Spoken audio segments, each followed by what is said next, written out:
Hello friends, चलिए आज की क्लास शुरू करते हैं। आज का हमारा टॉपिक है भारत की जनगणना।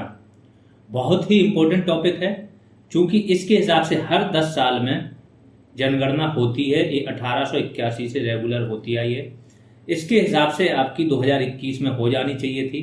22 या 23 तक इसका डेटा आ जाना चाहिए था, लेकिन ये चीज़ नहीं आई है। ठीक है, क्यों? कोविड आ गया था, फिर कुछ और परिस्थितियां, ये जनगणना आगे टलती जा रही है। तो ये हम बाद में देखेंगे क्यों टल रही क्या है। पहले हम आ जाते हैं अपने टॉपिक पे। कोई भी एग्जाम हो आपका, पीसीएस, आरओ या उसके नीचे का वीडियो वगैरह, कोई भी एग्जाम हो, जनगणना से आपके मिनिमम दो क्वेश्चन तो रहते ही रहते हैं।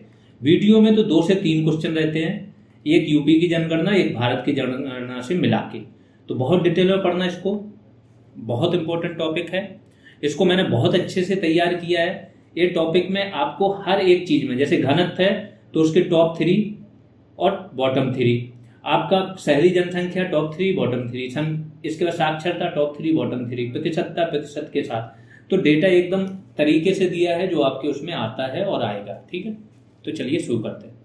पहली जनगणना कब हुई? 1872 में लॉर्ड मेयो के कार्यकाल में हुई ये, लेकिन नियमित रेगुलर जनगणना नहीं थी। ठीक है, 1881 से क्या हुआ? लॉर्ड रिपन आए, ये गवर्नर जनरल थे। इनके काल में नियमित जनगणना शुरू हुई। तो अगर एक क्वेश्चन आता है कि नियमित जनगणना कब से शुरू हुई, तो वो 1881 है।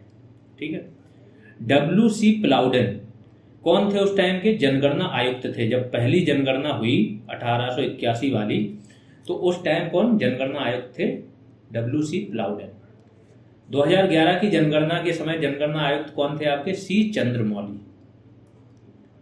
2011 की जनगणना का शुभंकर, देखो कोई भी काम होता है ना, शुभ काम होता है जैसे बोलते हैं, तो उसके लिए एक शुभंकर बनाया जाता है। ठीक है, प्रतीक बनाया जाता है। तो इस टाइम की शुभंकर कौन थी? प्रगणक शिक्षिका। क्या मतलब हुआ? देखो, शिक्षक लोगों ने ही जनगणना की थी, जनगणना के कारण शिक्षकों को ही लगाया गया था, तो एक शिक्षिका को इसका शुभंकर बनाया गया था। बस इतना याद रखो।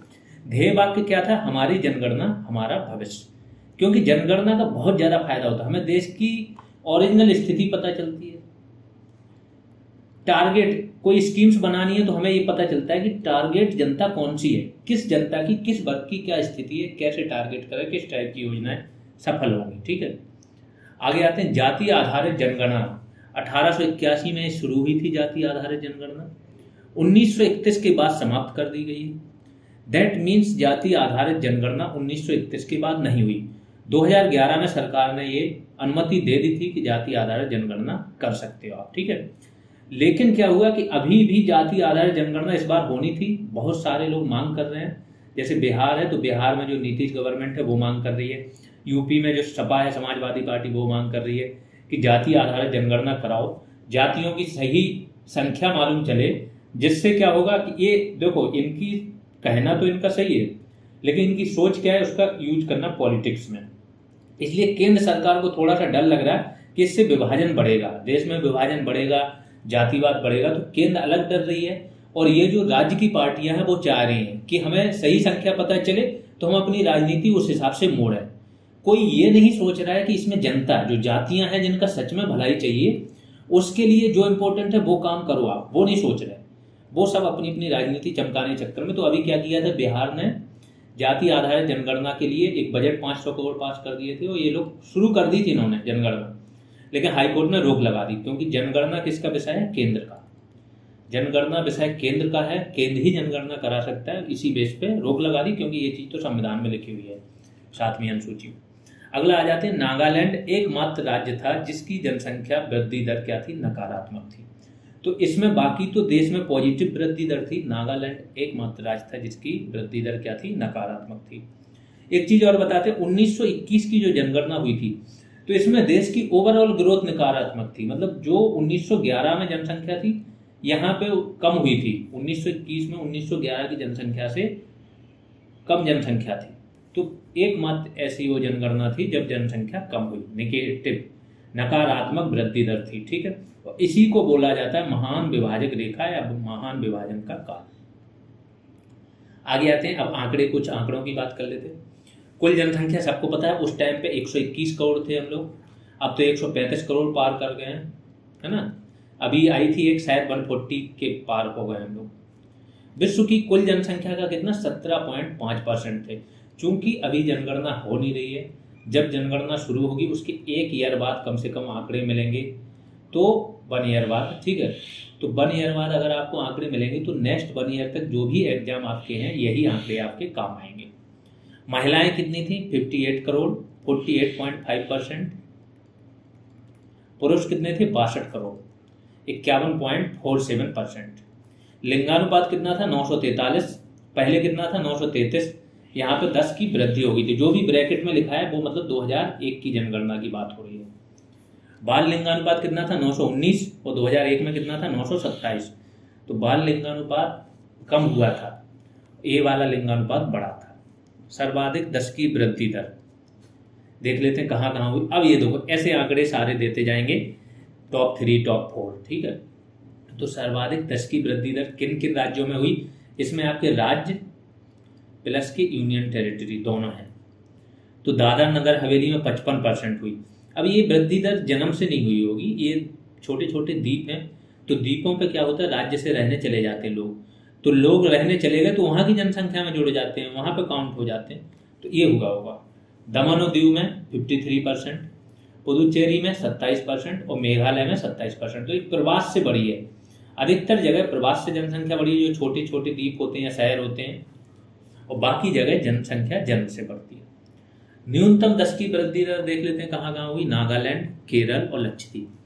नागालैंड में तो नेगेटिव जैसे में बताया 0.47%, केरल में 4.85%, लक्षद्वीप में 6.23%। कोई भी आप एग्जाम दे रहे हो इस जनगणना को पढ़ लेना, इससे ज्यादा डेटा नहीं पूछा जाएगा, ठीक है। सर्वाधिक लिंगानुपात देख लेते हैं, तो केरल में 1084 था, फिर पुदुचेरी में 1037 और तमिलनाडु में 996, ठीक है। 3 टॉप 3 हैं। फिर न्यूनतम लिंगानुपात देख लेते हैं कहाँ कहाँ है। तो ये टॉप 4 ले लिए मैंने, क्योंकि टॉप 3 आपके यूटीज थे, तो एक आपका कम से कम राज्य तो लेना था। तो दमन दीव 618, दादरा नगर हवेली 774, चंडीगढ़ 818 और इसके बाद हरियाणा आ गया आपका 879। सर्वाधिक साक्षरता देख लेते हैं देश में कहाँ थी। केरल में 94%, लक्षद्वीप में कितने 91.85%, मिजोरम में भी 91.33%। ये ध्यान रखो। अब आते हैं आगे, न्यूनतम साक्षरता कहाँ थी। बिहार में 61.80, अरुणाचल प्रदेश 65.38 है, ठीक है। राजस्थान में 66.11। आगे आते हैं, सर्वाधिक पुरुष साक्षरता कहाँ थी। तो केरल में, जहां पे फुल साक्षरता रहेगी, कुल साक्षरता जहां पे रहेगी, पुरुष साक्षरता भी वहीं पे ही रहेगी, ये ध्यान रखना। ऐसे ही जहां पे और भी कोई वो चीज है, कुल शहरी लोगों की संख्या है ना, और भी चीज, तो वहां पे पुरुषों की संख्या ज्यादा रहेगी और वो उसी ऑर्डर में रहेगी। तो केरल, लक्षद्वीप, मिजोरम वही सेम ऑर्डर है। केरल में कितना है 96.11, लक्षद्वीप में 95.56 और मिजोरम में 93.35। न्यूनतम पुरुष साक्षरता देख लेते हैं कहाँ कहाँ है। बिहार, अरुणाचल प्रदेश और आंध्र प्रदेश। तो बिहार में देख लीजिए कितनी है 71.20, अरुणाचल प्रदेश में कितनी है 72.55% और आंध्र प्रदेश में कितनी है 74.88%। अगला देखते हैं, सर्वाधिक महिला साक्षरता कहाँ थी। तो केरल में सर्वाधिक महिला साक्षरता 92.1%, मिजोरम में 89.27%, लक्षद्वीप में 87.95%। फिर न्यूनतम महिला साक्षरता देख लेते हैं, बिहार, राजस्थान, झारखंड। तो बिहार में कितनी थी 51.50, राजस्थान में 52.12 और झारखंड में 55.42%। सर्वाधिक जनसंख्या घनत्व देख लेते हैं, किस राज्य में सर्वाधिक जनसंख्या घनत्व थे। ये बहुत इंपॉर्टेंट है, कभी कभी टॉप 3 ना पूछ के बीच के 3-4 निकाल लेते हैं, उनमें से आपको डिसाइड करना हो, तो इसलिए मैंने यहाँ पे टॉप 5 ले लिए। इसमें क्या होगा, बीच के अगर उन्होंने डिसाइड कर भी लिए तो 1-2 ऑप्शन यहाँ से आ जाएंगे, तो आप यहाँ से लगा लोगे अनुमान। तो बिहार की 1106, पश्चिम बंगाल दूसरे पे है 1028, केरल तीसरे पे है जनसंख्या घनत्व में 860। अब सोचो केरल की जो जनसंख्या वृद्धि दर है वो देश में सबसे कम है, जो TFR है, टोटल फर्टिलिटी रेट, वो देश में सबसे कम है, इसके बाद भी केरल की जो जनसंख्या घनत्व 860 है, और पिछले 2-3 दशक से केरल ऐसे जनसंख्या पे कंट्रोल कर रहा है, 2 से 3 दशक से। तब ये है, अगर इनका भी जो उत्तर भारतीय राज्य हैं उसी की तरह जनसंख्या वृद्धि रही होती तो ये 860 नहीं होता, ये कम से कम 1200 पार कर गया होता। ठीक है, अगला आते हैं यूपी। यूपी का कितना है? 829। क्योंकि यूपी का आप देखोगे तो 100 से ज्यादा बढ़ा है, पिछली बार 600 कुछ था, 829 हो गया, 150 प्लस से भी ज्यादा बढ़ा है। तो केरल का अगर 2 बार में ऐसे ही बढ़ जाता है, ये 1200 के पार जाते हैं। हरियाणा में कितना है? 573 जनसंख्या घनत्व, टॉप 5 है ये। फिर यूटीज देखनी है कि यूटीज में जनसंख्या घनत्व तो दिल्ली है, यहाँ तो 11,320 है, बहुत कंजेस्टेड तरीके से लोग रहते हैं। चंडीगढ़ देख लेते हैं 9,258, पुदुचेरी देख लेते हैं 2,547। न्यूनतम जनसंख्या घनत्व देख लेते हैं। देश में सबसे कम जनसंख्या घनत्व है आपका अरुणाचल प्रदेश में, दूसरे नंबर पे अंडमान निकोबार में, और तीसरे नंबर पे मिजोरम में। अरुणाचल में कितना? 17 व्यक्ति पर स्क्वायर किलोमीटर, 17 पर्सन पर स्क्वायर किलोमीटर, ये होता है जनसंख्या घनत्व। ठीक है, इसके बाद अंडमान निकोबार में 46 और मिजोरम में 52। अन्य तथ्य देख लेते हैं जहां से क्वेश्चन पूछे जाते हैं। देश की नगरीय प्रतिशतता कितनी है? तो 31.16% लोग नगरों में रहते हैं, बचे हुए आपके 68 पॉइंट समथिंग, ठीक है, 84 मान 68.84%, ये लोग कहाँ रहते हैं? आपके ग्रामीण इलाके में। 10 की वृद्धि दर कितनी थी? 10 की वृद्धि दर अलग होती है, वार्षिक अलग होती है। तो ये कितनी थी? 17.64, और ये 2001 का डाटा है जो मैंने ब्रैकेट में लिखा है, 21.54 थी 2001 में। वार्षिक वृद्धि दर कितनी थी? 1.64, और 2001 में कितनी थी? 1.97%। तो ये गिरावट आ रही। अभी तो जो नया आया था ना आपका national family health survey NFHS 5 जो सर्वे हुआ है, उसमें आया कि देश की जो 2.1 टोटल फर्टिलिटी रेट जो है ना 2.1 से नीचे आ गया 2.0, इससे भी नीचे। 2.1 होता है आपका रिप्लेसमेंट रेट, मतलब जो जनसंख्या जो मृत्यु दर होती है उसी को रिप्लेस करती है जन्म दर, इससे भी नीचे आ गया है। अब ये चीज रिप्लेस करने में अपने को लगेगा 20 से 25 साल, लेकिन आगे चल के फिर जनसंख्या स्थिर हो जाएगी। साक्षरता देख लेते हैं। साक्षरता दर कितनी थी? 73% लोग साक्षर थे। 2001 में कितने थे? 64.83%। पुरुष साक्षरता 80.88 थी, और महिला साक्षरता कितनी थी? 64.63। जनसंख्या घनत्व, जिसको जनघनत्व भी बोलते हैं, 382 था देश का, और 324 था आपका 2001 में। क्षेत्रफल की दृष्टि से देख लेते हैं कौन कौन से राज्य बड़े हैं। तो ये क्वेश्चन यहाँ से बनता है, और अच्छे PCS वगैरह में पूछ लिया जाता है। तो सबसे बड़ा राज्य आपका राजस्थान, ये नॉर्मल है, सबको पता होता है। ये थोड़ा यहाँ पे लोग कंफ्यूज होते हैं गोवा सिक्किम में। तो सबसे छोटा राज्य आपका क्षेत्रफल की दृष्टि से गोवा, सबसे बड़ा यूटी क्षेत्रफल की दृष्टि से अंडमान निकोबार, और सबसे छोटा यूटी क्या है? लक्षद्वीप। अब जनसंख्या की दृष्टि से देख लेते हैं। सबसे बड़ा यूपी, ये सबको पता होता है, ये वाला यहाँ लोग कंफ्यूज होते हैं। सबसे छोटा जनसंख्या की दृष्टि से सिक्किम है, और क्षेत्रफल की दृष्टि से गोवा है। सबसे बड़ा यूटी दिल्ली है जनसंख्या, और सबसे छोटा यूटी लक्षद्वीप। तो छोटे में लक्षद्वीप ही ये दोनों जगह कॉमन, बड़े चेंज हो रहे हैं। अनुसूचित जातियां देख लेते हैं। अनुसूचित जातियां देश में कितनी है? 16.6% लोग SC कैटेगरी से हैं, और ये 10 की वृद्धि दर, इनकी 10 की वृद्धि दर देश की वृद्धि दर से औसत से ज्यादा थी, 20.8 थी इनकी। सर्वाधिक जनसंख्या कहाँ है इनकी? यूपी में। सबसे कम जनसंख्या मिजोरम में। अगर प्रतिशतता की बात करो तो इनका सर्वाधिक प्रतिशत जो SC जनसंख्या का है वो आपका कहाँ है? पंजाब में। न्यूनतम प्रतिशतता कहाँ है? मिजोरम में। SC का जो लिंगानुपात है वो है 945। साक्षरता कितनी है? 37.41%, ये साक्षरता दर है। नागालैंड, अरुणाचल प्रदेश, अंडमान निकोबार, लक्षद्वीप में जो SC कैटेगरी है इनकी जनसंख्या नहीं है। आगे आ जाते हैं, अनुसूचित जनजातियों के बारे में देख लेते हैं। टोटल जनसंख्या देश में 8.6% है। सर्वाधिक जनसंख्या MP में है इनकी। लिंगानुपात 990 है। जो आपकी अनुसूचित जनजातियां होती हैं ये नेचुरल बर्थ में ज़्यादा छेड़खानी नहीं करते, तो इनका लिंगानुपात देखो सही है, ठीक है।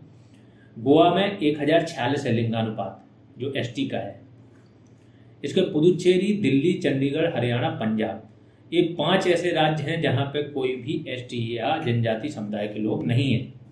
ऐसे घूमने वाले तो होंगे जाके जो पीबीटीजी में आते हैं, पर्टिकुलर वल्नरेबल ट्राइबल ग्रुप।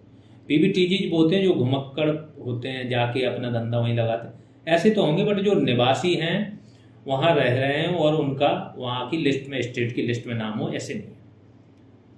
धार्मिक जनगणना देख लेते हैं। देखो, धार्मिक जनगणना में एक तो देश में प्रतिशत आता है, तो प्रतिशत है हिंदू, मुस्लिम, सिख, ईसाई, इसके बाद जैन और बौद्ध, इसी ऑर्डर में आपका इनका प्रतिशत है। मैन का देख लेते हैं। हिंदू कितने हैं? 96.63 करोड़, 79.8% हिंदू है। इनकी उसमें प्रतिशतता में गिरावट आई 0.7% की। ठीक, अगला देख लेते हैं। मुस्लिम 17.22 करोड़ हैं 2011 के हिसाब से, अब तो बढ़ गए होंगे। ठीक है, हिंदू भी बढ़ गए होंगे। इसके बाद इनका प्रतिशतता 14.2% है। 0.8% की यहाँ पे क्या हुई है? वृद्धि हुई है। इनकी परसेंटेज में वृद्धि हुई, हिंदुओं को में गिरावट हुई। लिंगानुपात कितना है? 951। तो मुस्लिमों में लिंगानुपात हिंदुओं से अच्छा है। अन्य लिंगानुपात देख लेते हैं। ईसाइयों में 1023 है, मतलब 1000 के ऊपर है। लिंगानुपात वो होता है कि महिलाओं की जनसंख्या एक और अपन पुरुष पर 1000 पुरुष पे कितनी महिलाएं हैं। तो 1000 पुरुष पे कितनी महिलाएं हैं? 1023, ज्यादा है महिलाएं। सिख में सबसे कम है 903, बौद्ध में 965 और जैन में 954। ठीक है, और आगे आते हैं शीर्ष 5 नगरीय जनसंख्या वाले राज्य। तो प्रतिशतता देख लेते हैं कि शीर्ष 5 राज्य ऐसे कौन से हैं जहां नगरीय जनसंख्या का प्रतिशत सर्वाधिक है। तो गोवा में 62% जनसंख्या नगरीय है, मिजोरम में 52% है, तमिलनाडु में 48.4% है, केरल में 47.7 है और महाराष्ट्र में है 45.2%। आगे आते हैं शीर्ष 5 नगरीय जनसंख्या वाले राज्य। ये जनसंख्या की बात हो रही है, यहाँ पे प्रतिशतता नहीं। ये क्वेश्चन आता है, यहाँ पे भी कंफ्यूज मत होना। तो नगरीय जनसंख्या, अगर जनसंख्या की बात करो तो महाराष्ट्र में सर्वाधिक है आपकी, दूसरे नंबर पे यूपी है, तीसरे पे तमिलनाडु है, चौथे पे वेस्ट बंगाल, पांचवें पे आंध्र प्रदेश है। महानगर, अब महानगर किसको बोलते हैं? मेट्रोपोलिस सिटी जिसको बोलते हैं, मेट्रोपोलिस सिटी या बोलते हैं मिलियन सिटी। अभी एक नया कॉन्सेप्ट चला है मेगा सिटीज का, हो सकता है इस बार की जनसंख्या में इसको ऐड करेंगे। ठीक, जनगणना जो होगी तो 10 लाख से अधिक जनसंख्या जहां हो उसको महानगर बोलते हैं। 1901 में देश में केवल एकमात्र महानगर था, वो था कोलकाता, जिसकी 10 लाख से ऊपर जनसंख्या थी। 1991 में ये 23 हो गए थे और 2011 में 53 शहर ऐसे थे जो 10 लाख से ऊपर जनसंख्या वाले थे। सर्वाधिक कहाँ थे? यूपी, केरल और महाराष्ट्र, तीनों राज्यों में 7 ऐसे शहर थे जो आपके क्या थे? 10 लाख से ऊपर जनसंख्या वाले थे या महानगर थे। यूपी के तो पीसीएस में एक क्वेश्चन यहाँ से आया था, शायद पिछली बार भी आया था, इस बार भी आया था। तो ये आते हैं, महानगरों से आने लगे आजकल। ठीक है, यूपी के वो 7 महानगर कौन से थे इसलिए मैंने रख दिया, और ये जनसंख्या के क्रम में है, क्योंकि ये नगर की जनसंख्या है, जिला की जनसंख्या नहीं है। जब कानपुर जिले की बात करें तो इस जिले के अंदर गांव भी आते हैं। ठीक है, कानपुर जिले की बात करें, लेकिन जब कानपुर महानगर की बात करें तो केवल महानगर की बात हो रही है, जिले की बात नहीं हो रही। यहाँ पे गांव नहीं, केवल शहरी क्षेत्र शामिल होता है। ठीक है, तो यहाँ पे कानपुर महानगर की बात हो रही है तो गांव नहीं आएंगे। तो कानपुर सबसे ज्यादा जनसंख्या थी 2011 में, जो कानपुर महानगर है।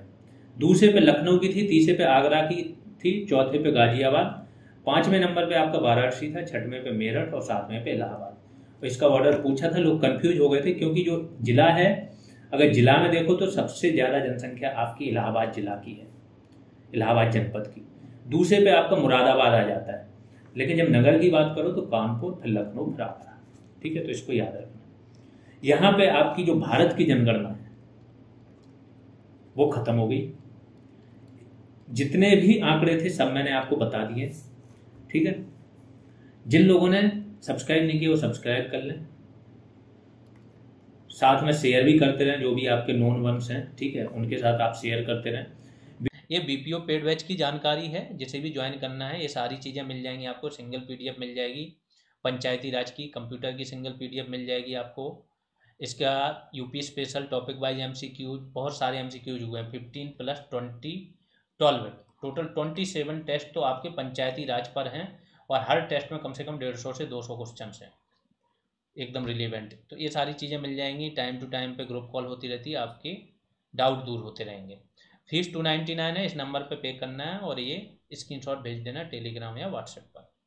बाकी आप लोग जिसको भी क्लासेज अच्छी लग रही हैं बिल्कुल शेयर करते रहिए, आगे बढ़ाते रहिए। अभी के लिए इतना ही, धन्यवाद।